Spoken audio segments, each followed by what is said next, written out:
Hello and welcome to Stage 5 of the second season of the Dirt Racing series.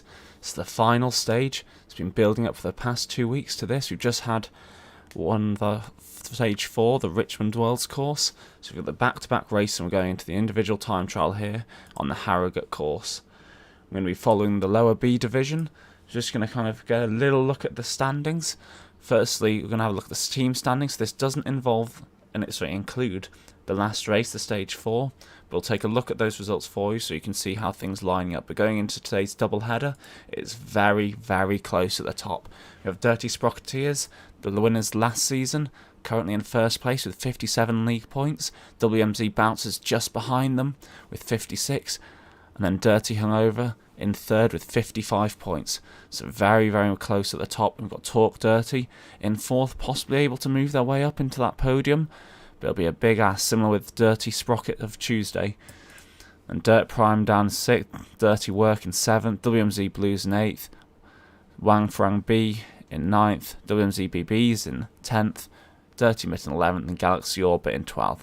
A lot of Dirt teams around, so we can be trying to keep an eye on. I'll separate them out for you as we get started. It's going to be an individual rider race here, so it's going to be, there are team tactics of sorts. People might try and target different points because if you can say take the top 4 positions as a team, or even the top 8 as you're allowed up to 8 riders on those segments. Some teams might just specifically target them, but we'll talk about that a little bit later on. Let's take a quick look at the rider standings for you. So going this race, we have Andrew Neville Ross from Dirty Hungover, the team in 3rd place. In first place, narrowly followed by Stephen Mulligan from WMZ Bouncers. So it's going to be very close between the two of them fighting out for these points. Mike Holden is in 3rd for the Dirty Sprocketeers. And then Seb Wolf from Dirty Hungover in 4th. Some of the Talk Dirty riders in 5th and 6th, Fremont and Brad Sizelove. Then Ricky Yuan from Dirty Prime. Mark riding Sprocketeers, Sean McAfee from Dirty Work, and Christoph Fitzia from Dirty Sprocker Tuesday down in 10th. See, it's big variation between the teams here. Lots of riders having 2 or 3 in the top kind of 10 riders. If we go down all the way to 20, you can see there's lots of teams getting multiple rides in there, so it's going to be very, very tight. And on the individual point standings, the sprint segment should have been fought over in Stage 4, but there's lots of points available here at the finish, and it might help kind of separate out some of these top rides in the individual standings. So just go back and take a quick look at how Stage 4 panned out. So hopefully you can see here we had Manuel Mukunda from WMZ Bouncers taking first place. Seb, who's part of WMZ Dirty Hungover, in 2nd. Tyler Frazier is in 3rd. Just quickly check what team Tyler's riding for. He's for the Sprocketeers. Then Goose from Dirty Hungover in 4th. Graham Parting, who I believe is one of the 8 Dirt teams. See if we can find what team he's riding for. Will be in 5th. So Graham's riding for the Sprocketeers as well, my mistake. So it's a good result from Dirty Hungover and Sprocketeers, and WMZ as well, 1st and 6th. Donkey Kong coming in. And David Meadows riding for Dirty Sprocker Tuesdays, as well as Mike Holden. So, it's been a good variation. I think it'll all be still quite tight at the top within a points for the top few teams. Having looked at that, we'll see if we can get the segment points on screen for you. I'm not sure how all this is going to show up. So we'll see the Richmond Libby Hill was the fastest through segment. So you see Goose from Dirty Hungover taking the points there. And then the Richmond Sprint 1 is also fastest through. So again, Dirty Hungover taking a lot of points on those segments. Then Richmond 23rd Street was first across the line. Again, points for Goose, doing very well. And the Sprint 2, Andrew Neville Ross taking some more points there to kind of push out his lead at the top of the standings. I'll just have a quick reminder back of how we're looking in the team standings, and then we'll get onto the race itself. So from the looks of things, Dirty Hungover might have moved up a place there with lots of segment points and a strong finish position. WMZ Bounce will have also done strong. Sprocketeers as well, lots of finish points. So it's going to be very tight between them. Talk Dirty in Dirty Sprocket Tuesday also did quite well. So yeah, it looks like we'll be similar kind of standings after that race going into the final race. But very, very tight at the top. So looking at today's course, it's going to be the UCI Worlds Harrogate course. So we start off with kind of a long drag, and then it's just repeated punchy efforts. So we're doing a long drag at the bottom of the course, all the way up. There's a little bit of a drop in the middle, and then it's dragging around to that bottom left-hand corner of the map. They go downhill Potts Bank, this little kind of S-bend you can see on the far left of the map, and then just following the course round clockwise. There's another punch. You can see the actual Yorkshire KOM or QOM, which is just this red segment here, starting at the river crossing and working up to about 2.5 minute effort, maybe 3 for some of these riders. And it is draftable, but there is a little bit of kind of section in the middle, so it'll all come back together slightly unless someone goes absolutely all in from the start. Because it's FTS, we might see people going just max out, but because it's an ITT, we suspect that lots and lots of riders won't be going fully in for this segment. They might just try and pace their effort a little bit more. But again, we'll see how people play this tactically. Have a nice bit of a rest on the downhill after, but they're all on TT bikes, I suspect. It's free for all for bikes, no draft obviously. I expect a lot of riders will choose to go on TT bikes, as they'll have a significant advantage on the downhills. And while they might lose a little bit of time on the uphills, this extra speed they'll carry into the base of the downhill will more than make up for it. Then we take this little left hairpin turn, we have a little loop round through a kind of, it is a steeper section, but it's nothing compared to some of the parts before. I expect this is where we'll really see riders pulling out a lead on the individual times. While they might do the damage on the climbs, that little bumpy section at the end where everyone's fatigued, I think is where it's going to be make or break. And we have a little drag up to the finish line, might see a few riders pushing. We have the sprint segment in the middle of that. But yeah, it'll be that last little section starting with the KOM I think is going to make the big difference today.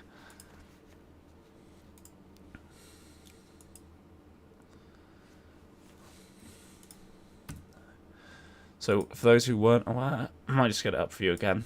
We do have segment points available on this ITT. It's the top 4 riders per team, and they'll get finish points according to their time across the course as per standard ITTs, but they'll also have segment points. So it's going to be a balance, see, you know, how much you kind of push, how much you attack on those segments, and how much you kind of hold yourself back a little bit on the segments, just trying to get the absolute perfect paced effort throughout the course. There isn't any draft, if you weren't aware, so it'll start as a bunch, but with no draft. So riders will be able to see how other riders are doing. You might see some kind of tactical pushes, people going at different points, especially when we get to the KOM. I expect there will still be quite a few riders together on that segment. It'll be a very, very interesting course. It might favour some of the lighter riders, but again, being an ITT, pure watts are normally the order of the day, even on this course, and the extra weight on the downhill will help riders. In terms of pacing, because the TT bikes are so fast on the downhill, and I would say that is the bike people should be on, you can see everyone's hands out in their TTT position. A couple of riders haven't gone for it. See Dan Meyer, even up ahead in the 15 kit. Doesn't look like he's on a TTT bike, which might cost him. But because on TT bikes they can kind of just chill out a little bit on that downhill, it's important that you push out early here. So because it's a TT, I'm going to say that so many times today, it is important you push quite hard early, get up to speed quickly. See some of the WMZ riders really going for it at the front. You see the Dirty Hangover kit. Those not aware, Goose, who absolutely smashed the last stage, looking for this red jersey with the blue shorts. And the Sprocketeers back here have got the, I'd say, dark charcoal with a red banner across.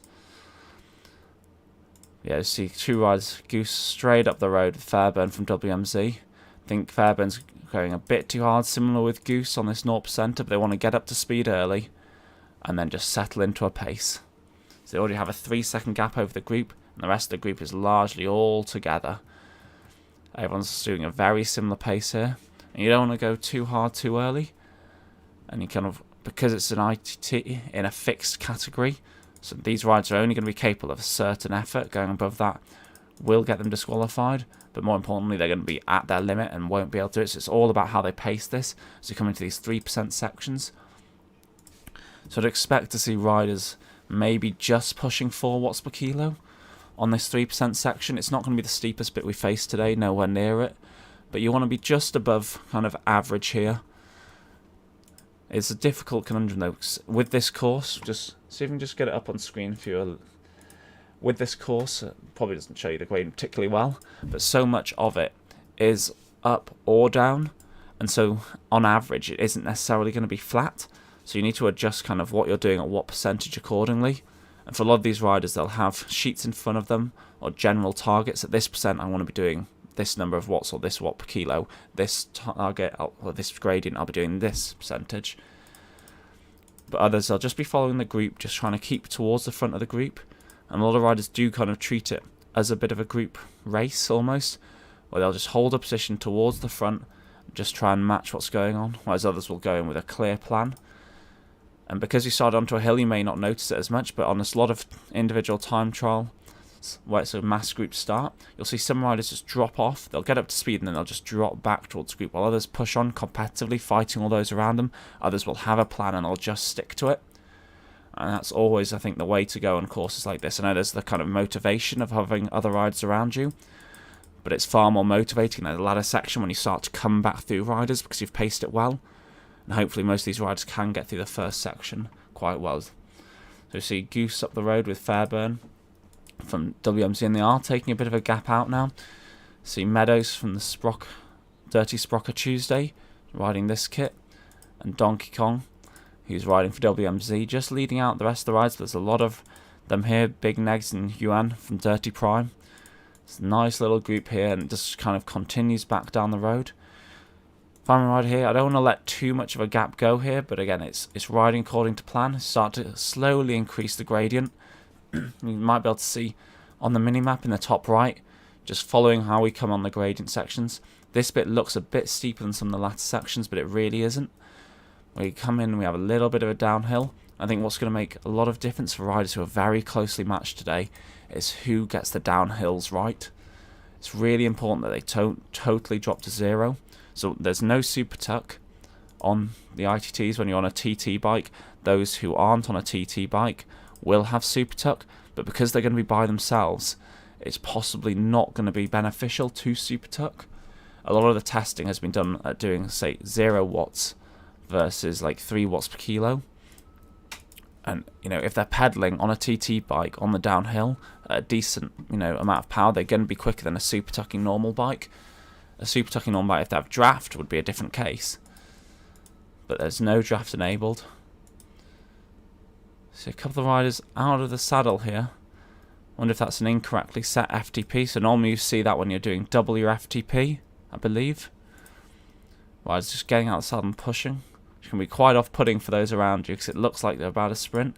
Also happens when you slow down the cadence, and I'm not sure if that was removed. But anyhow, as we're coming over this lip here, you want to kind of maintain that push, hold as much speed as you can into it, and again keep pushing over the top.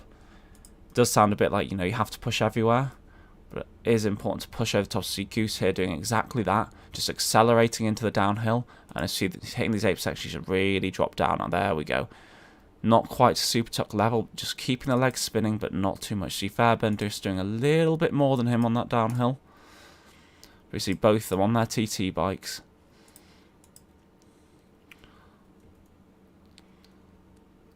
So see Fairbairn's gone for the canyon. See what Goose has gone for. And he's gone for the felt. So both of them climbing bikes. Canyon Speed Max, which is one I believe Fairburn's on, is a bit faster on the flats, whereas the felt that Goose is on here, with his matching aero helmet, is all about getting that little bit of advantage on the climbs. Fairburn's probably about 1 second quicker, probably over this course on the flats, but Goose will make up a lot of that difference on the climbs, there being a significantly lighter bike. Nothing on the scale of non-TT bikes. See almost every rider's on their TT bike, especially towards the front of the field.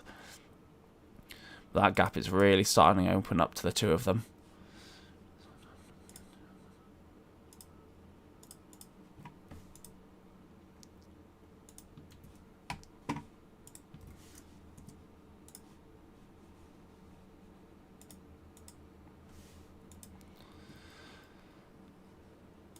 So I'm looking back at the field, starting to get about 5-10 minutes in. Suspect people won't necessarily start pushing quite yet. Do wonder if the two at the road have kind of decided they're not going to go at all in for segment points. It'd be unlike Goose, especially after he did so on the segment points in the last race. Maybe his legs are a bit tired. He just wants to kind of flat pace this one as much as you can in an ITT on a climbing course. So looking back, it looks like WMZ have plenty of riders in this front group. Wonder if that's not the same, if this WMZ rider up the road isn't on the same team. He's wearing a different kit to some of the others. Just check that out for you there. But expect being up the road he's going to be in one of the top teams.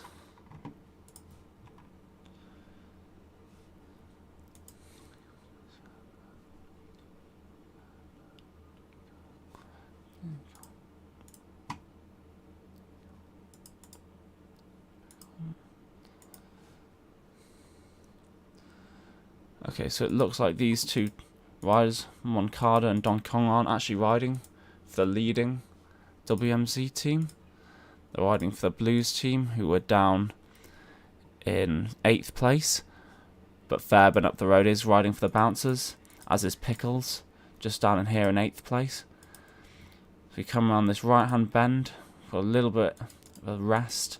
For some riders, it's 2-3% for a section, and that to me on this kind of course is a bit of rest. You're going to be around threshold, just below threshold on this segment, and then working back up over this lip. You've got to push hard over the lip, and then you're onto a long downhill.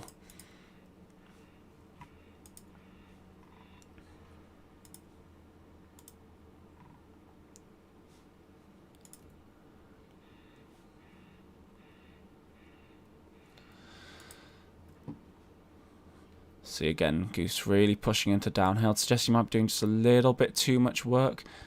He's kind of treating it like there is a super tuck available, which there isn't. He does want to push a little bit till he gets up to speed.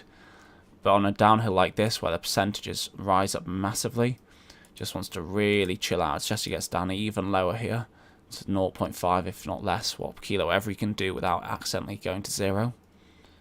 See Fairbairn really pushing out hard, and that is important. And this way you need to be up hard, maintain that speed. If you're doing 60-70 kilometers an hour, you want to hold on to that for as long as possible. While traditionally you wouldn't do those numbers at those percentages, especially -4% here, it's really important you hold that speed over that little bump, especially coming into a downhill. See lots of the riders coming through here, and we'll see the gap start to open. See Meadows pushing early there, and he's just closing that gap to Moncada there because of that push. See he's holding 61 into this downhill, whereas I saw even Goose up front was holding 57. So just closing down the time. You see him slowly kind of catching on to Moncada there. Saw Pickles doing similar, and the riders behind, Charles Campbell and Fraser, both in the Sprocketeers, didn't quite do the same. See Fraser really pushing hard here, just trying to keep at the front group. It looks like he's riding very reactively to those around him. And should be around 4 watts per kilo, I'd expect for most of them on this 5% section. Just take a bit of a look further back. Keith Miller from Eat Dirt. He's the first Eat Dirt ride I've seen up the field. A couple of the WMZ rides from other teams, from other WMZ teams, have been doing very well today. Pushing up the road. You just see Pickles pushing through that group. They're starting to close in on Goose here. Wonder if he's just kind of... He's done some hard work. He tried to get a bit of a gap, and now he's just playing it sensibly, or saving himself for the KOM, perhaps, that's coming up not too soon after. Not too soon, quite soon after. So you have this little, 3-4% rise as we get into the corner, then a long downhill, and then we're into the KOM. And again, it's a tough battle when you're riding in an ITT of how do you pace an FTS segment. Because you don't want to go absolutely all in and win it by a mile. The ideal world is you win it by 0.1 of a second. But you can't do that in an ITT because you're not all together. There's huge gaps around the field. Some people might have just absolutely chilled out to begin with and are just going to target that. So it's a very interesting tactic of knowing just how hard to go up there. So a couple of riders using this 3% to just try and close back up the...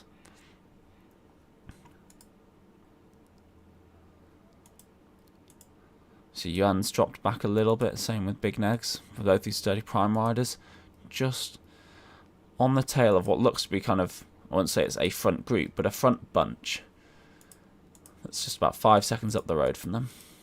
Just drop a little bit further back. We've got Mike Dodd from Talking Dirty. Haven't seen too many of the Talking Dirty rides either towards the front. A bit disappointing for them. Hannah Peters as well. So a lot of the Talking Dirty rides are in this little bunch here. I wonder if they are saving themselves to attack that segment and then push through the ladder section of the course. You'd expect to see them a little bit higher up, but there's not a huge gap. We're looking about 10-15 seconds to the lead riders. And on ITT, that isn't very far. See Fremont, one of the heavier riders from Eat Dirt, very strong guy. Just pushing a little bit here, maybe a little bit too hard on the downhill. And you can just see these gaps really open up. It's a very tough ride, especially those who pushed really hard earlier. It's very tough to come into this with a little gap. Even more so if they ended up getting dropped. So just jump back to the front as they should just be starting to hit the base of the KOM. And we have this sharp decline going into it. Well, it is a bit of a cover. See Fairburn's half, well, a little bit at the KOM. See Goose coming to the base of it now. Again, as I say, it's really important when they hit this percentage over the bridge, they really attack. It's 9% for a few seconds, and you can lose all your speed if you're not thinking or not concentrating on it. Those on smart trainers regularly get caught out if they don't push here. Because a lot of their trainers won't react in time to this 8-9% section. And it only goes down to about 5-6% after that. But that 9% section can be an absolute killer if you're still down at 1 watt per kilo. It's really important they do push hard through there. One thing that is interesting here, for those riders who can kind of towards the front, they might be able to see Fairburn up ahead. And you can see those around you. So if you aren't quite in that front group, you can at least look at the numbers ahead of you up the road. See Keith Miller really attacking this segment for Eat Dirt. I think he'll be riding with Talking Dirty. So he'll be same with Hannah Peters and Mike Dodd. So they're really attacking this segment. I see Seb as well doing similar for Dirty Hungover. But you can see the numbers around you, especially as I was saying for those in the front group, you can see what Fairburn up the road is doing. And so you can pace the effort according to that. You know, if you do higher numbers, then you're probably going to beat them on FTFs. Obviously, the last few bits you won't necessarily notice, but Keith Miller's really going all in here. So hope he has a little bit left at the end of this. It's a really imperious performance up this climb so far by him. See Mulligan, WMZ bounces as well, very strong.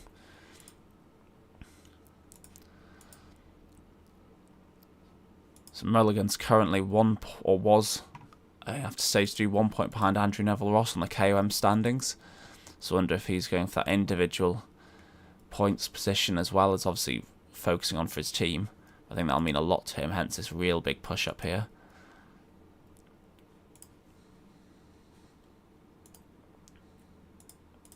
Just to remind you of the segment, so it is FTS on both segments, so plenty of points available.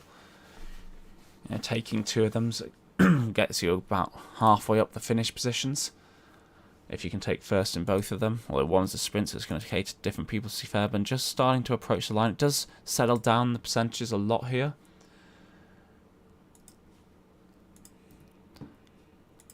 See Keith Miller really closing in on him now. He's closed that gap to 25 seconds, 24 seconds.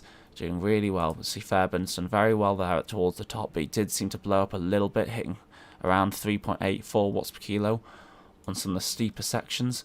I see Miller there doing very well, just timing it perfectly. He started a bit deeper than those behind him, so he knows he's got the KO in the bag here, and now it's just about pacing towards the finish. He dropped below 4 as soon as those percentages hit down to 3-4%. I see Fraser and the Sprocketeers just fighting for these places, it looks like. Same with Mulligan, both of them should be doing a lot less here. It's 1-2% they need to be dropping down. I see Miller comfortably taking first there over, well, not so comfortably actually over Mulligan, but Mulligan taking second place there in the KOM. Seb from Dirty Hungover taking third. And then one of the Sprocketeers rides, I'm not quite sure who, I think it'll be Fraser from the Sprocketeers taking 5th. Fairburn WMZ was down in 6th. Might be pushed down a little bit further to have a few more rides. Goose end up in 8th. So he pushed very hard early and looks like he's just falling back through the pack now. Which is tough to see. But he did go all out early on.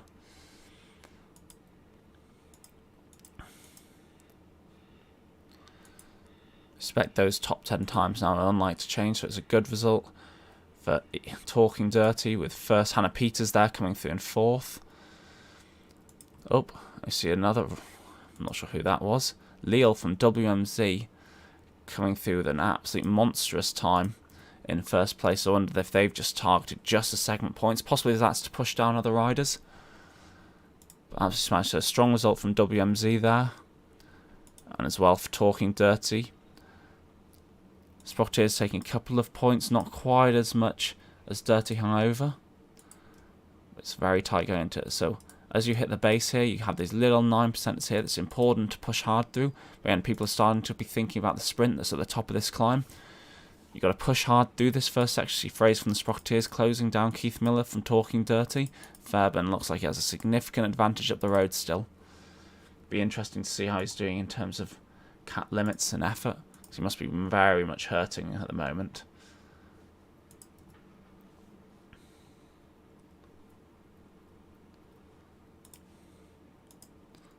So there we go, Goose down in 5th now. Still holding on very well considering. He'll definitely be on the riders targeting the sprint. See him and Mulligan. Expect Goose, Mulligan, Charles Campbell, if they can do, if they have anything left, will do very strongly on this sprint segment. See Fairbairn just starting to enter it, and it's looking like he's not going for the sprint segment at all here. Just all about those finish points for Fairbairn, WMZ. So as we come over to the top here, for those going for the sprint segments, they want to start ramping it up. They want to ramp it up before this turn, as the sprint segment starts just after. And then they're going to push through the segment, but it looks like those top 3-4 riders aren't necessarily targeting it at all. See what Goose does here. We've got Seb up ahead of him. Wonder if he can use Seb as a little bit of a lead out. Same with Charles Campbell, riding for the Sprocketeers. Again, see Goose really pushing now. See a sensible here from Seb. I wonder if he's just looked around him. See, not many people are necessarily targeting the sprint segment. And so if he does 5 and a bit through it, he's going to pick up some points instantly. See Charles Campbell as well, going very hard as we expected. See there are 3 of them. A bit disappointed to see Mulligan not really going for it. You see Charles Campbell coming, just gaining on that group of Seb and Goose there. Imagine they're going to take at least some of the podium spots between them. See, currently stands Charles Campbell in 1st, Goose in 2nd, Seb in 3rd. I expect some people from further behind will pip some of those times, especially if on the WMZ rides, as we think we saw earlier, his own time. That Hannah Peters putting great performance for a lighter ride, taking 2nd. Really impressive from her. So yeah, I see a couple of riders from further back just starting to pip in. Lots of the Talking Dirty riders. Dodd coming in 5th. It looks like Sprocket's taking 1st. Currently, we have one of the WMZ riders a bit further back. He looks like he's just targeting segment points. But then Dirty Hungover in 3rd and 4th. Talking Dirty in 2nd and 5th. Just head back. We've not got too long to go left on the course. Let's just focus back in.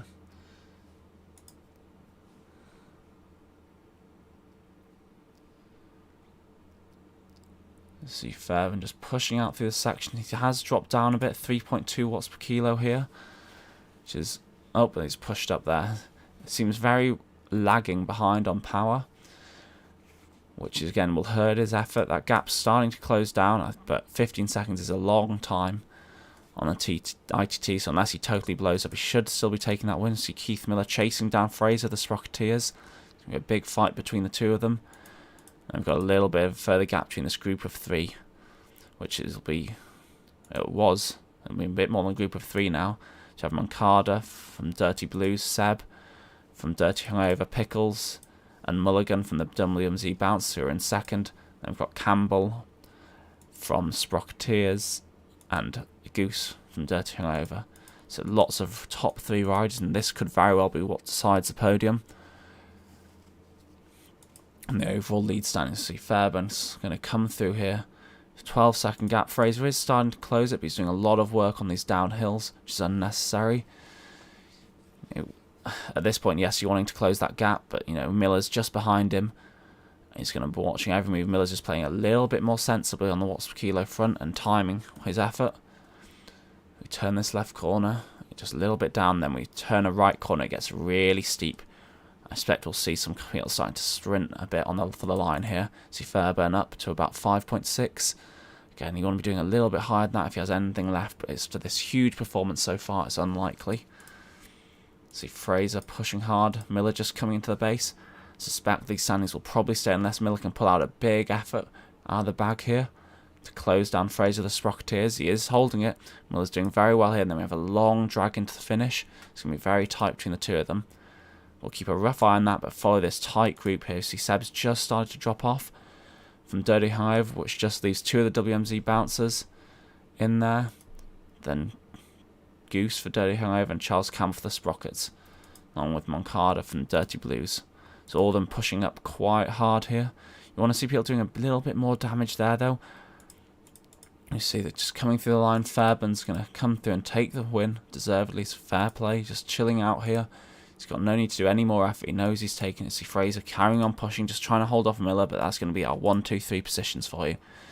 Going back to see Moncada from WMZ Blues, just pushing through Campbell from the Sprocketeers. Mulligan's coming through hot as well from WMZ Bouncers. Going to be very tight there. Spectacle's going to make it through Campbell here. Unless Campbell can react high. See there, Campbell's kicking hard. There's no draft available here, so it's who can do the most. Campbell's going to keep pushing. Really great performance. Can he take Moncada for the line? It's going to be very tight. See, just as he's managed to do it, Moncada's reacted. Campbell's got to react. It's going to be real neck and neck, and Moncada just takes it from Campbell there. Just eased off a little bit too early there, Campbell, and allowed Moncada a chance to come back in.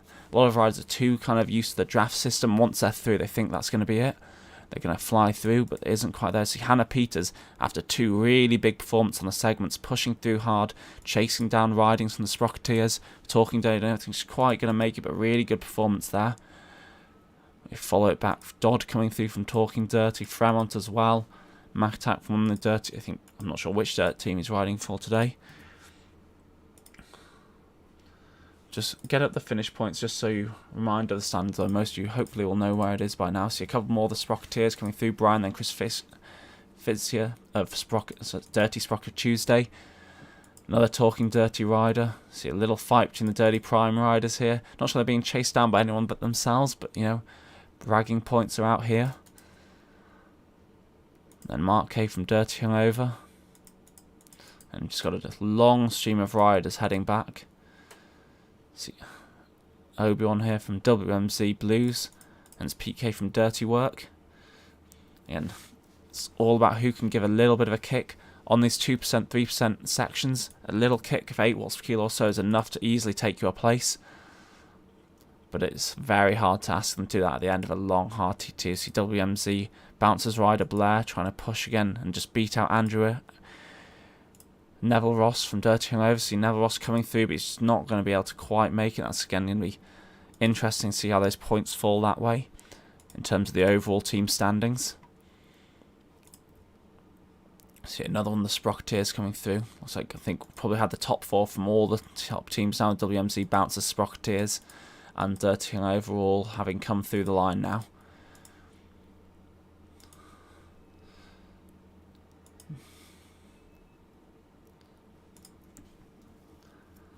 So just see if there's any more close battles. See Brett Mack here, one of the exciters in the earlier races, causing a lot of battling, shall we say. I think he was riding the C+ division when I last saw him. But pushing hard on here and doing well to move up to the lower B division. Just starting to come through a couple of rides. See Jimbo though responding. It'll be a tough battle there. Brett Max pushed well at the base. But again, you've got this long drag to the finish, and I think that's going to be it for him. He knows he's got a bit of a gap to the riders behind, just couldn't quite hold it. Might have thought, you know what, I'm going to give it a shot, see what happens. But it is a long, long drag into the finish. And it comes down to who can kind of give that kick, but then still hold on to reasonable numbers. And you've got to measure that effort as you have done all course. See Jimbo has just continued that push, managed to come through Lie of WMZ BBs. It's a very strong performance there, especially at the end of such a tough course after already having done a race. Well done to everyone there. See Savage from WMZ Blues really attacking here. Not sure if that's one of his teammates he's pushing through to, trying to get those bragging rights. See Brett Mack responding. And, you know, there is time, but I think Savage will just take. He built up enough speed there. We have Eggings coming through for WMZ, just taking it through the line.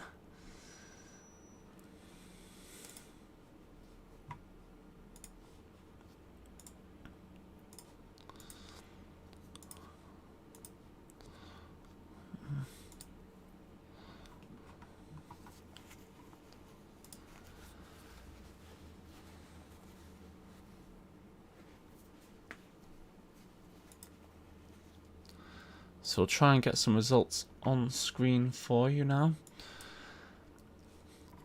So as we saw, we had Jace Fairbairn taking the first position for WMZ Bouncers. Then in second place, Tyler Fraser, who was riding for the Sprocketeers. Keith Miller, Talking Dirty. Moncada, who I believe was actually riding from the other WMZ team, so really good individual performance there, riding for WMZ Blues. Charles Campbell also riding for the Sprocketeers in 5th, so good finish points for them. Mulligan coming through, who was riding for the Bouncers, similar to Jace Fairbairn, so strong performance then. They'll pip out Sprocketeers on points there at the finish. These are the top ones. Goose, first rider home from Dirty Hangover, he did fantastically on the Stage 4 Richmond Worlds, so it'll be interesting to see if they've managed to put enough gap over the other two teams on there. There are slightly lower points here. He's got a lot of FTS points, same with Seb below him in 9th, but it's going to be very tight at the end of this series between those top 3 teams. See Donkey Kong down in 10th, seemed like this week he was riding from the other WMZ teams, going by his tags and kit. Then we've got Mark Ridings bringing it up in 11th, which will be riding for the Sprocketeers. Hannah Peters Talk Dirty. So as we look back, there's a lot of dirt teams. It's hard to kind of pull out who's from who, but we'll try and just take a look at the primes for you on screen, just to have a rough idea of how things are looking on the primes points. I'll just get you a quick reminder on the course screen just of what the primes are standing for. There's FTS in both, and so that's 20 points for first place, down to 5 points for 10th.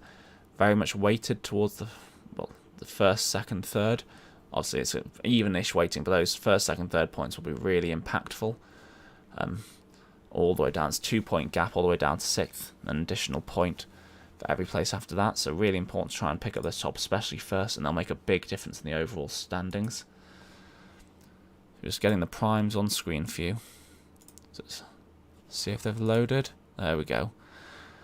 So ignoring the top one, the UCI lap forward, looking at the sprint forward and the KOM forward. So you had Trevor Eggins a bit further back, taking first, then Andrew Neville Ross, second, Brett Mack, third. We see a lot of the riders further back, Justin Reed as well. There's a lot of riders who weren't necessarily higher up in the overall standings, taking a lot of the segment points. As when we had it was Charles Campbell, then Hannah Peters in second. So Drew Meyer also for Talking Dirty did well there. But having a quick look, so it was Trevor Eggins, who is riding for WMZ BBs, so that shouldn't affect the top 3 teams too much, but it pushes back the available points. You have Andrew Neville Ross, who's doing very strong, riding for Dirty Hangover, so that'll definitely help them out. Brett Mack, who was, I think, one of the other teams, on the other kind of WMZ teams, yeah, he's riding for the Blues there. So again, whether that's a WMZ tactic, pushing down the available points for competing teams, and then having the rest of their riders target the finish points, be a very interesting tactic across multiple teams to do that. And Charles Campbell for Dirty Sprockets down in 5th, Justin Reed in 4th, who's riding for Hungover, so a good performance from Hungover again on the segments. Andrew Neville Ross and Justin Reed. But again, good points for Talking Dirty with Drew Meyer in 6th, 7th, Dirty Hungover with Goose in 8th, and Hungover with Seb in 10th. Looking at the actual KOM forward, Brian Leal, who's riding for the Bouncers. I presume he's riding for the Bouncers again this week. In 1st, Keith Miller, Talking Dirty in 2nd. Mulligan for the Bouncers in 3rd. Seb Hungover. Graham Partine, who I think will be Talking Dirty. Oh no, Sprocketeers. I keep getting this wrong, sorry Graham. Then Hannah Peters Talking Dirty down in 6th. So again, lots of points for the top teams there. Suspect WMZ Bouncers will have done enough there, having taken plenty of points in the KOM forward. Maybe not so many on the sprint, but they've done strong finishing positions. Will probably do enough to take first place there. I expect Dirty Hangover will have taken it on the stage before, though. So if we have a quick look at the team standings, obviously they're not going to have been updated. But hopefully you can see if we had Dirty Hangover winning the last stage, then WMZ Bouncers winning this stage. Dirty Sprocketeers, a good performance both. It's going to be very, very tight at the top. I wonder if WMZ Bouncers have done enough to win the series here, taking it over Dirty Sprocketeers, who are last season's winners. So thanks very much for joining this morning. We will be following the B pluses in both races this evening, seeing how that really competitive division gets on. But it's been really great having you so far this series, and hopefully we'll see you again in the second series for some more team racing provided by the Dirt Racing series. Thank you very much.